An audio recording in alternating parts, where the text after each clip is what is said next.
தாமரை கண்ணா ஆடி ஆடி வா வா, சலங்கை கட்டி ஓடி ஓடி வா வா, என் தாமரை கண்ணா ஆடி ஆடி வா வா.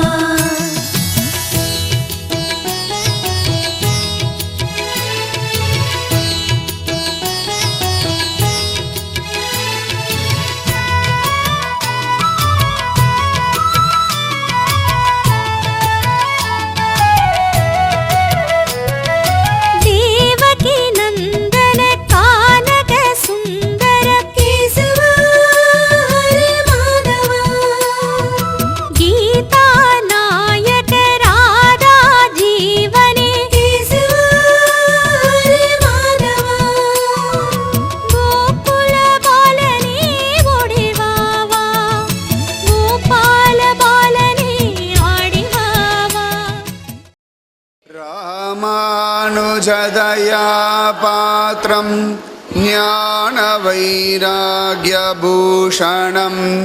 ஸ்ரீமத்வேங்கடநாதார்யம் வந்தே வேதாந்ததேசிகம் லக்ஷ்மீநாதசமாரம்பாம் நாதயாமுனமத்யமாம்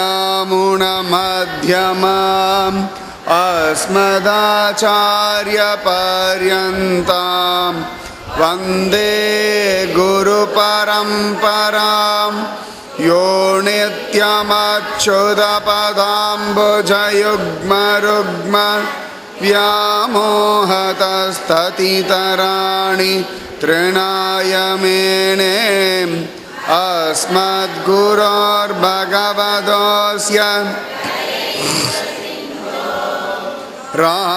रामानुजस्य चरणौ शरणं प्रपद्ये भूतं शरश्च महदाह्वय भट्टनाथ श्रीभक्तिसारकुलशेखर योगिवाहान् भक्ताग्रिरेणुपरकाल यतीन्द्रमिश्रान् श्रीमत्पराङ्कुशमुनिं प्रणतोऽस्मि नित्यं नाम संकीर्तनं यस्य सर्वपापप्रणाशनं प्रणामो दुःखशमनः तं नमामि हरिं परं वसुदेवसुतं देवं कंसचाणूरमर्दनम्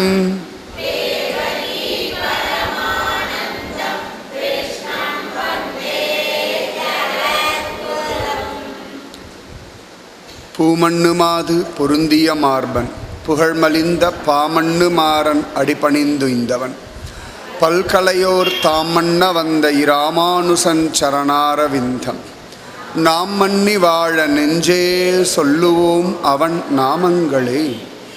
பற்பமெனத்திகள் பைங்கழல் உந்தன் பல்லவமே விரலும் பாவனமாகிய பைந்துவராடை பதிந்த மருங்கழகும் முப்புரி நூலொடு முன்கையில் ஏந்திய முக்கோல் தன்னழகும் முன்னவர் தந்திடு மொழிகள் நிறைந்திடு முறுவல் நிலாவழகும் கற்பகமே விழி கருணை பொழிந்திடு கமலக் கண்ணழகும் காரிசுதன்கள் சூடிய முடியும் கணநர்ச்சிகை முடியும் எப்பொழுதும் எதிராசன் வடிவழகு என் இதயத் துளதார் இல்லை எனக்கெதிர் இல்லை எனக்கெதிர் இல்லை எனக்கெதிரே.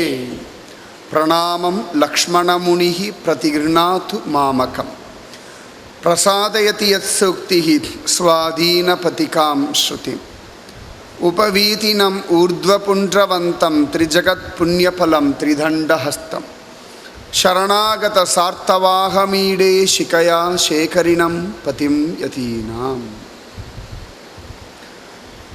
ஓடி ஓடி பல்பிறப்பும் பிறந்து மற்றோர் தெய்வம் பாடி ஆடி பணிந்து பல்படிகால் வழியேறி கண்டீர் கூடி நின்று வானவர் ஏத்த திருக்குருகூர் அதனுள் ஆடுபுட்கொடி ஆதிமூர்த்திக்கு அடிமையீ புகுவதுவே.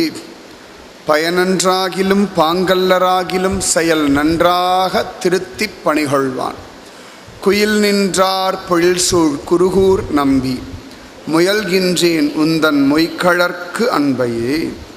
எங்கனையோ அன்னை மீர்காள் என்னை முனிவது நீர்.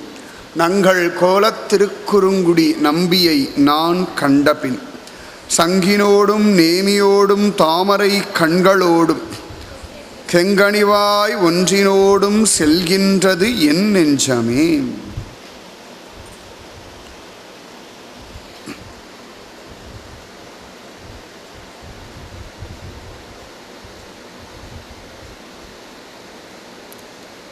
நீளாத்துங்கஸ்தனகிரீதடீ சுப்தமுத்போத்ய கிருஷ்ணம் பாரார்த்தியம் ஸ்வம் ஸ்ருதி சதசிர சித்தமத்யாபயந்தி ஸ்வோச்சிஷ்டாயாம் ஸ்ரஜினிகளிதம் யாபலாத்கிருத்ய புங்க்தே கோதா தஸ்யை நம இதமிதம் பூய ஏவாஸ்து பூயः.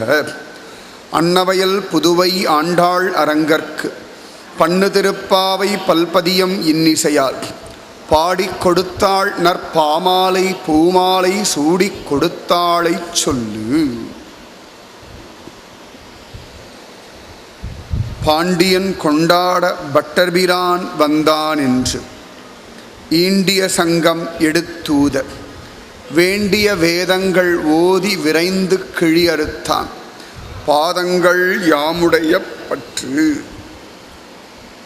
பல்லாண்டு பல்லாண்டு பல்லாயிரத்தாண்டு பல கோடி நூறாயிரம் மல்லாண்ட தின்தோள் மணிவண்ணா உன் சேவடிச் செவ்வித் திருக்காப்பு. அடியோமோடும் நின்னோடும் பிரிவின்றி ஆயிரம் பல்லாண்டு வடிவாய் நின்வளமார்பினில் வாழ்கின்ற மங்கையும் பல்லாண்டு வடிவார் சோதி வளத்துறையும் சுடராழியும் பல்லாண்டு படைபோர் புக்க முழங்கும் அப்பாஞ்ச சந்நியமும் பல்லாண்டே.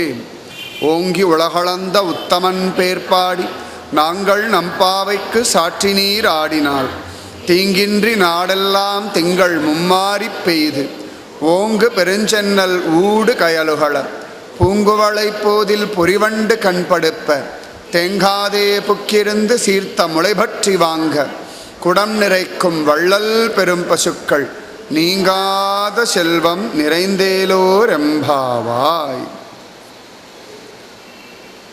சர்வத்ர ராமானுஜநாம சங்கீர்த்தனம் ராமானுஜா ராமானுஜா. ஜெய் போலோ தாமிரபரணி மாதா கீ ஜெய் போலோ ஹிந்து மாதா கீ ஜெய் போலோ பாரத் மாதா கீ ஜெய் போலோ ஸ்ரீ வைகுண்டபதி சுவாமி கீ. அகிலாண்ட கோடி பிரம்மாண்ட நாயகன் சர்வலோக ரக்ஷகன் சர்வலோக சரண்யன் சாக்ஷாத் ஸ்ரீஹப்பதியான பகவான் நம்ம எல்லாம் ஒன்று கூடி ஆனந்தமாக பகவத் அனுபவத்தில் திளைக்கணுன்றதுக்காகவே ஒவ்வொரு வருஷமாக இந்த ஸ்ரீகிருஷ்ண ஜெயந்தி மகோத்சவத்தை அழகாக நடத்திண்டு வரான். அதில் இது 18வது வருஷம். திருமந்திர நகரத்தில் 6வது வருஷம் விளையாட்டு போல். இப்போ தான் திருமந்திர நகரத்துக்குள்ளே நுழைஞ்சா போல் இருக்கு எனக்கு. பார்த்தா 6வது வருஷம். எல்லாருக்கும் தோணலாம் 28ஆம் தேதி தானே ஸ்ரீ ஜெயந்தி கோகுலாஷ்டமி, இதென்ன 10 நாளைக்கு முன்னாடி அப்படின்னா, முன்னாடியே கொண்டாடிட்டோம் அப்படின்னா அவரவர்கள் கிரகங்களில் எப்படி இதை கொண்டாடணும்னு ஒரு அனுபவம் கிடைக்கும். சரியாக சொல்லணும்னா 365 நாளுமே நம்முடைய பாரத தேசத்தில் ஸ்ரீகிருஷ்ண ஜெயந்தி விழா தான். கிருஷ்ணன் எங்கெல்லாம் எப்பொழுதெல்லாம் அவதாரம் செய்கின்றானோ, எங்கெல்லாம் எப்பொழுதெல்லாம் லீலைகள் செய்கின்றானோ அது எல்லாமே கிருஷ்ண ஜெயந்தி தான். சாதாரணமாகவே ஸ்ரீராமநவமி, ஸ்ரீகிருஷ்ண ஜெயந்தி உற்சவம் இதெல்லாம் 2 விதமாக கொண்டாடுறது உண்டு. கர்ப்போத்சவம், ஜனனோத்சவம் அப்படின்னு சொல்லுவார்கள். இந்த ஸ்ரீகிருஷ்ண ஜெயந்தியோட முடிகிற மாதிரி அதுக்கு முன்னாடி ஒரு 10 நாள்லேருந்து ஆரம்பித்து பண்ணால் அதுக்கு பேர் கர்ப்போத்சவம்னு பேர். பகவான் கர்ப்பத்தில் இருக்கிற அந்த கடைசி நாட்களை அழகாக கொண்டாடுறது கர்ப்போத்சவம்னு பேர். சில கோவில்களில் ஸ்ரீகிருஷ்ண ஜெயந்தி கோகுலாஷ்டமி இன்னைக்கு ஆரம்பித்து அன்னிலேருந்து 10 நாள் கொண்டாடுவார்கள். அதுக்கு பேர் ஜனனோத்சவம்னு பேர். பகவான் ஜனனமான பிறகு கொண்டாடுற உற்சவம் ஜனனோத்சவம்னு பேர். அதனால் கர்ப்போத்சவம், ஜனனோத்சவம் சொல்லுவார். இந்த ஜனனோத்சவத்தை நந்தோத்சவம் அப்படின்னு சொல்லுவாள். நந்த கோகுலத்தில் கொண்டாடும்படியாக இருக்கிறதுனால, கிருஷ்ணன் பிறந்ததுலேருந்து கோகுலத்தோட லீலைகள் அனுபவிக்கிறதுனால அதற்கு நந்தோத்சவம் அப்படின்னு பெயர். நம்மளது நந்தோத்சவமும் இல்லை, கர்ப்போத்சவமும் இல்லை. அதுக்கு முன்னாடி ஒரு 10 நாள், சரியா 18லேருந்து ஆரம்பித்து 28 வரைக்கும் வந்தால் கர்ப்போத்சவம், 28லேருந்து ஆரம்பித்து அப்படி போயாச்சுன்னா நந்தோத்சவம் அப்படின்னு பெயர். இது எப்படின்னா, கிருஷ்ணன் பிறக்கிறதுக்கு ஒரு 10 நாளைக்கு முன்னாடி எல்லாம் தயாராகிடுவா. கண்ணன் எப்போ வேணால் வருவான். இந்த குழந்தைகள்லாம் யாராவது கர்ப்பவதியாக இருந்தால் அப்படின்னா டெலிவரி டேட் கொடுத்துருவா. அப்போயே டாக்டர் சொல்லுவா, +or- ஒரு 10 நாள் கூட்டிக்கோங்க, முன்னாடி 10 நாள் ஆகலாம், பின்னாடி 10 நாள் ஆகலாம் அப்படின்பா. இந்த கிருஷ்ண ஜெயந்தி ஒரு முன்னாடி 10 நாள். கிருஷ்ணனுக்கு சீக்கிரம் பிறக்கணும்னு ஆசை திருமந்திர நகரத்தில். அதனால் இந்த கர்ப்போத்சவம் ஒரு 10 நாளைக்கு முன்னாடியே வர்றது. ஏன்னா கிருஷ்ணனுக்கு முதல்ல திருமந்திர நகரத்துக்கு வரணும்னு ஆசை. அதுக்கப்புறமா மற்ற இடத்தெல்லாம் நான் வந்துக்கிறேன், இங்கே தான் முதல்ல வரணும் அப்படின்னு பகவான் கண்ணனுடையதான திவ்ய சங்கல்பம். ஏதோ சீக்கிரம் வச்சதுனால காரணம் சொல்கிறேன்னு தப்பாக நினச்சிடப்படாது. இதோ வந்துட்டான் சத்தியம்ன்றதுக்கு கரெக்டாக கண்ணன் வரான் பாருங்க. ஆமாம் ஆமாம் ஆமான். பகவான் பலவிதமாக நம்ம பார்க்குறோம். ஒவ்வொரு சத்சங்கமும் நடக்கும் பொழுதும் ஒவ்வொரு விதத்திலையும் சுவாமி அதை ஆமோதிக்கிறான், அதை ஒத்துக்கொள்கிறான்றதுக்கு விதவிதமான ஒரு சமிக்கைகள் நமக்கு புரியும்படியாக சுவாமி காற்றார். அதில் ஒன்று இந்த கிச்சாபையை கரெக்டாக உள்ளே வந்தான் பாருங்க. ஆமாம், எனக்கு முன்னாடி இங்கே தான் வரணும் அப்படின்னு பகவானுடைய திவ்ய சங்கல்பம் இல்லாமல் ஒரு உற்சவமும் லோகத்தில் கொண்டாட முடியாது. உற்சவம் எதுக்கு அப்படின்னா, நம்மெல்லாம் உற்சாகமாக சுவாமியை அனுபவிக்கிறதுக்காகத்தான் உற்சவம். அதுலேயும் பாரத தேசத்தில் சனாதனமான ஹிந்து தர்மத்தில் மாற்றி மாற்றி மாற்றி மாற்றி இந்த உற்சவங்கள் நடந்துகிட்டே இருக்கும். அப்போ ஜனங்கள் எல்லாம் ஒன்றா கூடுவா. ஏன்னா எல்லார் மனசுலேயும் ஒரு வெறுப்பு, ஒரு வேற்றுமை, ஒரு பாரபட்சம் எல்லாம் உண்டு, இல்லைன்னு யாராலையும் சொல்ல முடியாது. இதெல்லாம் நீங்கி ஒருத்தரோட ஒருத்தர் கூடணும் அப்படின்னா பக்தியினாலே பகவானாலே மட்டும்தான் நடக்கும். கம்யூனிசம் சொல்கிற மாதிரி பணக்காரனை ஏழையாக்குறதுனாலையோ ஏழையை பணக்காரன் ஆக்குறதுனாலையும் நடக்காது. இது எப்படி மாறும்னா, ஹிருதயத்துக்குள்ளே எல்லாரும் பகவானுடைய குழந்தைகள், யாதும் ஊரே யாவரும் கேளீர் அப்படின்னு சொன்னோம் இல்லையா, அந்த புத்தி வந்தால் தான் ஒரு சமத்துவம்ன்ற ஒரு புத்தி வரும். இல்லாட்டி சமத்துவம்ன்றது வார்த்தையாக இருக்கும். இந்த உற்சவம் எல்லாமே நாம் அத்தனை பேரும் தொண்டர் அடிப்பொடின்னு புரிய வைக்கிறதுக்காக மட்டும்தான், வேறு எதற்காகவுமே கிடையாது. தொண்டர் அடிப்பொடி. அது முக்கியமாக இந்த 10 நாளைக்கு முன்னாடியே கிருஷ்ணன் ஆரம்பித்ததுக்கு காரணம் என்னென்னா, கண்டதை கொண்டாடின்னு இருக்கா, நம்மளத கொண்டாட வேண்டாமான்னு அந்த தாக்கம் மறையறதுக்குள்ளேயே சுவாமி விசேஷ அனுகிரகம் செய்வதற்காகவே அத்தியாச்சரியமாக 10 நாள் முன்னாடியே இந்த உற்சவாதிகளை இங்கே ஆரம்பிக்கிறோம். அதனால் இந்த உற்சவம் அப்படின்றது நம்முடைய ஹிருதயத்துக்குள்ளே அப்படியே ஆனந்தமயமாக இருக்கணும். எப்படி இருக்கணும்னா, நில்லன பெற்றேனோ இடையாற்றூர் நம்பியை போலே. நானும் ஒவ்வொருத்தரையும் நினச்சிட்டு வரேன், பெண் பிள்ளை ரகசியம் சொல்லாமல் சொல்லணும்னு. அது நீங்களாக என்னை தூண்டி விடுறேன். நான் பாட்டுக்கு பல ஊர்களில் போய் கதை பண்ணுறேன்னு, எந்த ஊர்லேயும் பெண் பிள்ளை ரகசியத்தை பற்றி பெருசாக சொல்கிறதே கிடையாது. திருமந்திர நகரம் வந்தாச்சுன்னா தானாக நீங்களே குருஜி ஒன்றும் கேட்கப்படாது, ஒன்றும் நினைக்கப்படாது. இன்றைக்கி எல்லாம் பேப்பர்லாம் ரெடி பண்ணி வச்சுட்டுருந்தோம், மனப்பாடம் பண்ணி வச்சுட்டுருந்தோம். இதெல்லாம் கிருஷ்ணலீலா பாசுரங்கள். அப்போ இந்த கிருஷ்ணலீலா சம்மந்தப்பட்ட பெண்பிள்ளை ரகசியம் எல்லாம் நீங்கள் பிளான் பண்ணிட்டு வருவேன். ஆனால் கிருஷ்ணன் தீராத விளையாட்டு பிள்ளை, சம்மந்தமே இல்லாத நில்லன பெற்றேனோ இடையாற்றூர் நம்பியை போலேன்னு ஒரு வசனம். எத்தனாவது வசனம்? 58. தமிழில் சொல்ல புரிய மாட்டேங்க. கரெக்டாக 58. எங்கே நிறைய பேர் சொல்ல மாட்டேங்கிறீங்களே, அவன் ஒன்றும் ஒழுங்காக தெரியலேன்னு அர்த்தம். இனிமேல் கிருஷ்ண ஜெயந்தி திருக்கோளு பெண்பிள்ளை ரகசியம் போட்டி வச்சிட வேண்டியது தான். இந்த வாட்டி வச்சுருப்பா தான் ஆரம்பிச்சிருக்கோம். இன்னும் இருக்கே, நான் 5 நாள் இருக்கேன், அதுக்குள்ளே ஆரம்பிச்சிருவோம். அந்த இடையாற்றூர் நம்பி என்ன பண்ணுவார் அப்படின்னா, அவருக்கு ஒரே ஒன்று தான், ஸ்ரீரங்கம் போகணும், உற்சவம் அனுபவிக்கணும். இதை தவிர அவருக்கு வேறு சிந்தனையே கிடையாது. எப்பயாவது யாராவது சாப்பிட வாங்கோ அப்படின்னு கூப்பிட்டா, ஓ உற்சவம் நெருங்கிடுத்தோ அப்படின்னு வாராம். டெய்லி ஒரு மத்தியானம் சாப்பிட்றதுக்கோ ராத்திரி சாப்பிட்றதுக்கோ மறந்து போயிடுவாராம். இந்த பகவத் சிந்தனையில் மக்னமாகி கிடப்பாராம். அப்போ சாப்பிட வாங்கோ அப்படின்னா ஆத்மாவுக்கான ஆகாரம் பரமாத்மா. அவனுடைய உற்சவம் ஸ்ரீரங்கநாதனுடைய உற்சவம் தான் ஆச்சரியமாக அவருக்கு பரமபோக்கியமான ஆகாரமாக. அதனால் சாப்பிட வாங்கோன்னு கூப்பிட்டாலே ரங்கனுடைய உற்சவம் அப்படின்னு நினச்சி பாரோம். அதுபோல் இந்த உற்சவங்கள் எல்லாம் நம்மளை அப்படியே பகவான் இடத்துல அப்படியே வச்சுட்டு இருக்கான். பசுமை மாறாத நினைவுகள்னு இல்லையா? ஒவ்வொருத்தர் வாழ்க்கையிலே எவ்வளவோ கஷ்டங்கள், மனக்லேசங்கள், சரீர வியாதிகள், குடும்பத்தில் பிரச்சனைகள், குழந்தைகள் சொல் பேச்சு கேட்க மாட்டேங்கிறா, இல்லாட்டி கடன் தொல்லை, இல்லாட்டி அவமானங்கள், இல்லாட்டி பழி பாவம், ஏதோ ஒன்று. எல்லாருக்கும் ஏதோ ஒரு கவலைகள், ஏதோ ஒரு பிரச்சனைகள் இருந்துருக்கு இல்லையா? இதில் இந்த மனசு அப்பப்போ அப்படியே தொஞ்சு போயிடுறதான். அதுக்கு பலம் இருந்தாலும் கூட பலகீனமாக நினைச்சிடுறோம். சமயத்தில் நம்மளால் முடியுன்ற சமயத்தில் கூட அவ்வளோதான், நம்ம வாழ்க்கை முடிஞ்சு போயிடுது அப்படின்னு ஒரு தப்பான அபிப்பிராயம் வந்துடும். சுற்றி வர பகவானும் பாகவதர்களும் நமக்கு துணை இருந்தால் கூட யாருமே நமக்கு இல்லையோ அப்படின்னு ஒரு தனிமை வந்துடும். இந்த உற்சவம் எல்லாம் என்ன பண்ணுறதா, நம்முடைய இந்த தேவையில்லாத கெட்ட எண்ணங்களை நம்முடைய மனசுலேருந்து எடுத்து நம்ம மனசுடைய உண்மையான பலத்தை, சக்தியை நமக்கு கொடுக்கறது, மீட்டு கொடுக்கறதுன்றோம் இல்லையா? அடகு வச்ச பொருளை மீட்டெடுக்கிற மாதிரி இந்த உற்சவம் பகவத் விஷயமெல்லாம் நம்மளை இந்த துக்கத்திலேருந்து, மனசுக்குள்ளே இருக்கக்கூடிய குழப்பத்திலேருந்து, பயத்திலேருந்து, தெளிவில்லாத கலக்கத்திலேருந்து மீட்டு நம்மளை தெளிவுபடுத்துறது. சரியா சொன்னால் பித்தளை பாத்திரம் ரொம்ப நாள் தேய்க்காம விட்டால் ஈனி இழிக்கும். அதே நன்னா புளி போட்டு தேய்ச்சிட்டோம்னா பளபளபளன்னு தங்கம் மாதிரி ஜொலிக்கும். இந்த மனசு அப்பப்போ பித்தளை மாதிரி இப்படி ஈனி இழிக்கும்.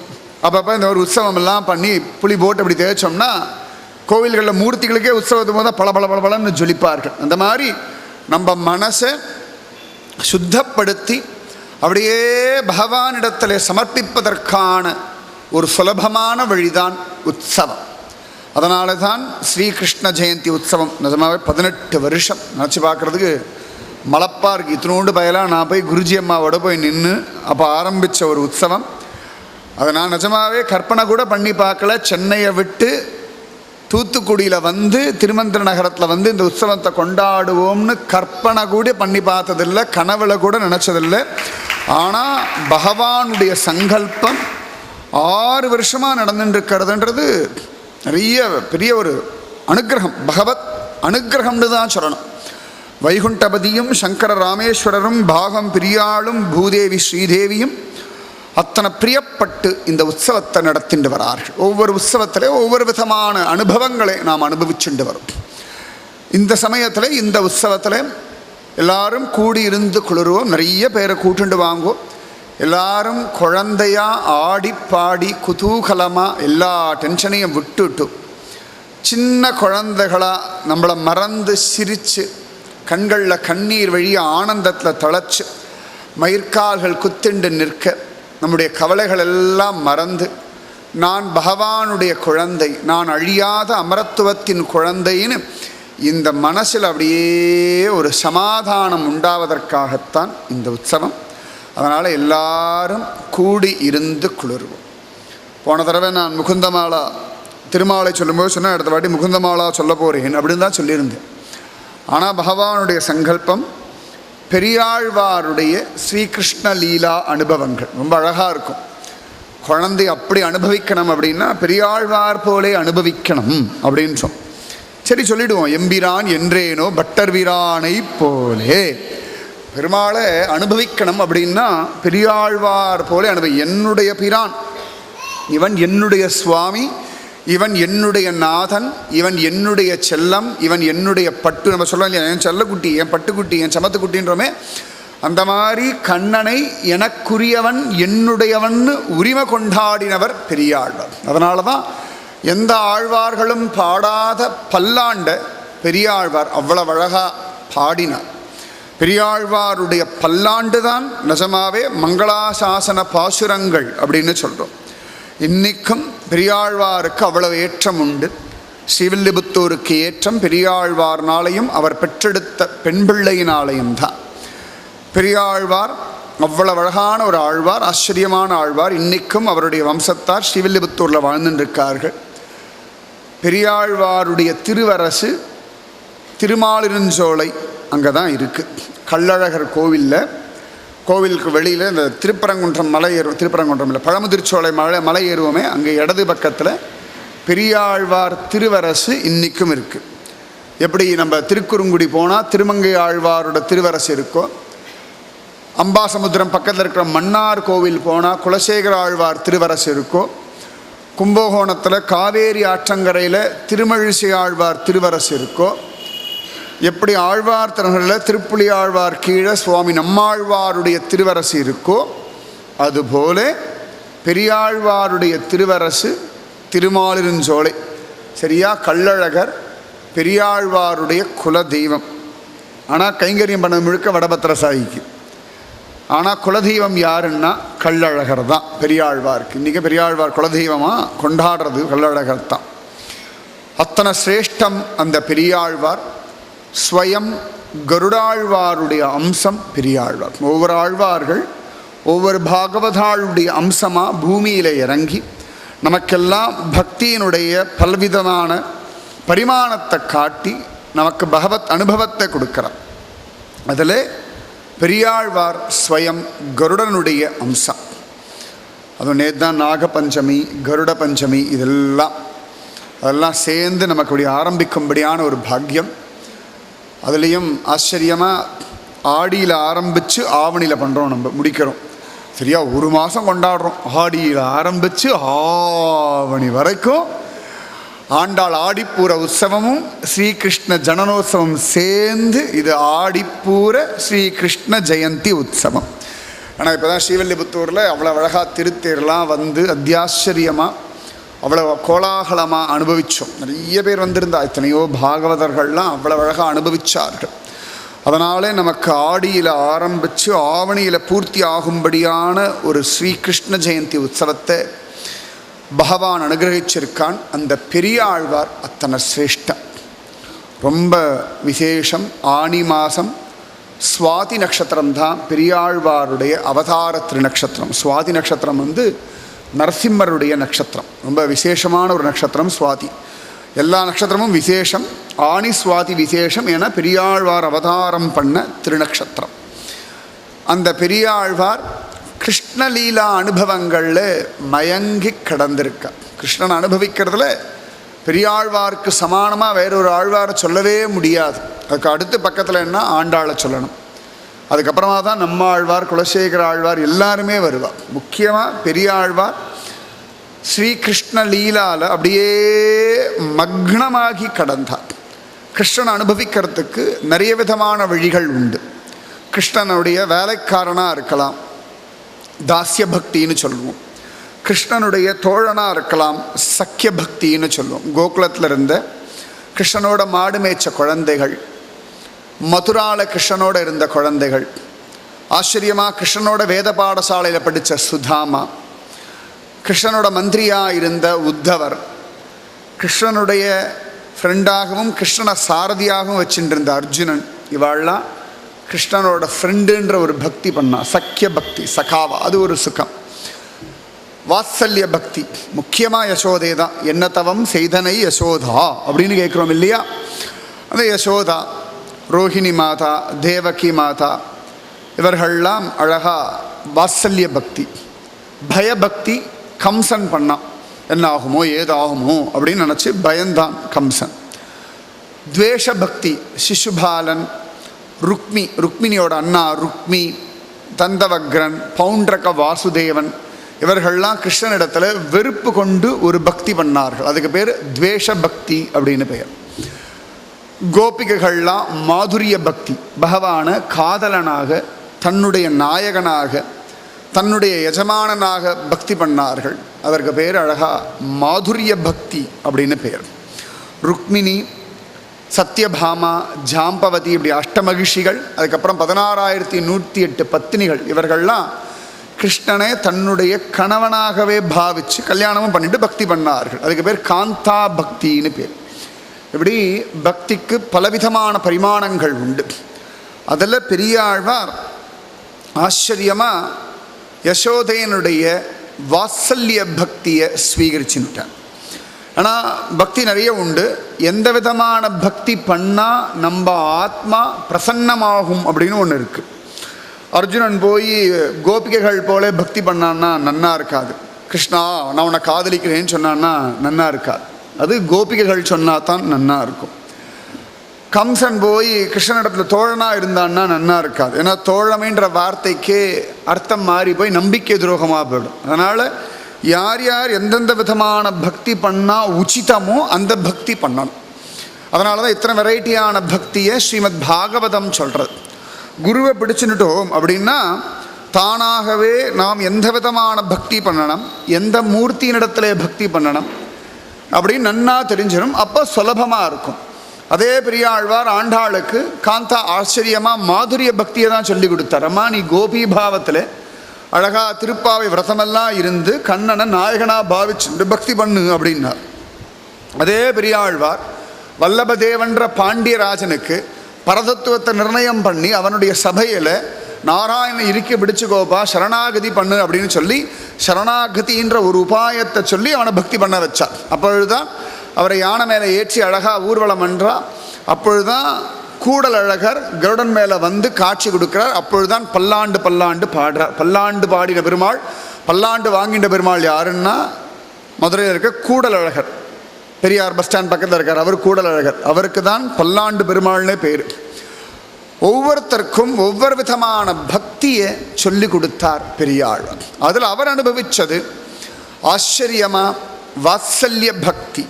தாயாரை போல ஒரு வாஞ்சை, நம்முடைய சுவாமியினிடத்தில் ஒரு வாஞ்சை. இவர் என்னோட சுவாமி, இது என் சமத்து குஞ்சலம், இது என் பட்டு குஞ்சலம் அச்சோடி அப்படின்னு சுவாமியை குழந்தையாக பார்க்குற ரொம்ப சுலபமான ஒரு கிருஷ்ண பக்தி. பயபக்தி ரொம்ப கஷ்டம். அப்படி பயப்படணும். கிருஷ்ணான்ற சொல்ல கேட்டாலே மூத்திரம் போடணும், அப்படி ஒரு பயம் வரணும். அதுக்கு பேர் தான் பயபக்தி. கிருஷ்ணான்னு கண்டாலே கடுப்பாகணும். அந்த வார்த்தையை கேட்டாலே உள்ளுக்குள்ளேருந்து வயிறு எறியணும். அதுக்கு பேர் துவேஷ பக்தி. கிருஷ்ணன் அப்படின்னா நல்ல உரிமை வரணும், அது சக்கிய பக்தி. கிருஷ்ணனை காதலனாக பார்க்கணும், ரொம்ப கஷ்டம். அது மாதுரிய பக்தி. எல்லாத்த விட சுலபம் அது. நமக்கு வேலைக்காரனாக இருக்க வரவே வர. நம்ம வேணால் கண்ணன் என் சேவகன் பாரதியார் மாதிரி வேலைக்காரனை ஆக்கி போமே ஒழிய கண்ணனுக்கு வேலைக்காரனாக இருக்க நம்மாலே ஆகாது. ஆனால் வாத்சல்யம் குழந்தை, கிச்சா பயல குழந்தையாக பார்க்கறது எல்லாருக்குமே பிடிக்கும்.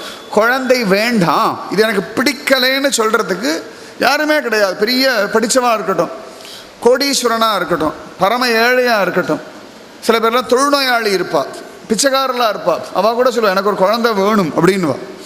இந்த குழந்தையின் இடத்துல எல்லாருக்குமே மனசு தானாக மயங்கும். வீட்டிலையே பார்க்கலாமே, குழந்தைகள் இட்ட வழக்காதானே பெரியவா இருக்கும். நான் உள்பட அப்படி தான், மாற்றமே கிடையாது. குழந்தைகள் சொல்லியாச்சுன்னா வேறு பண்ண முடியலையே.